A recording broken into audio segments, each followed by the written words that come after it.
মঙ্গলবার দিন সকালের দিকে টিউশনি পড়িয়ে দিচ্ছি, কারণ এখন গরমের ছুটিতে সবাই মোটামুটি বাড়িতেই রয়েছে। সন্ধেবেলা যে টিউশনিগুলো থাকে সেগুলো মঙ্গলবার আর পড়ে উঠতে পারি না, কারণ মনার থাকে বিকেল 5:30 থেকে পড়া।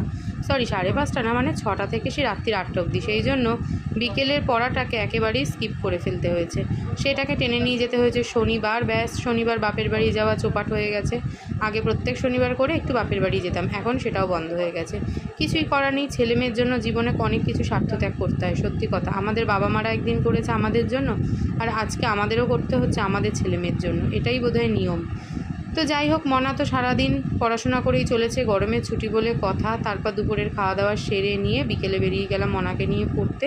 প্রচণ্ড গরমে একদম আমি আর মনা অর্ধেক সেদ্ধ হয়ে গেছি বলতে পারো। তারপর 2 ঘন্টা স্টেশনে বসে বাড়ি ফিরলাম। আমি খেলাম চা বিস্কুট, আর মনা করছে পড়াশোনা। সারাটা দিন তো এভাবেই কেটে গেল। সবাই কেমন আছো কমেন্ট বক্সে জানিও। টাটা।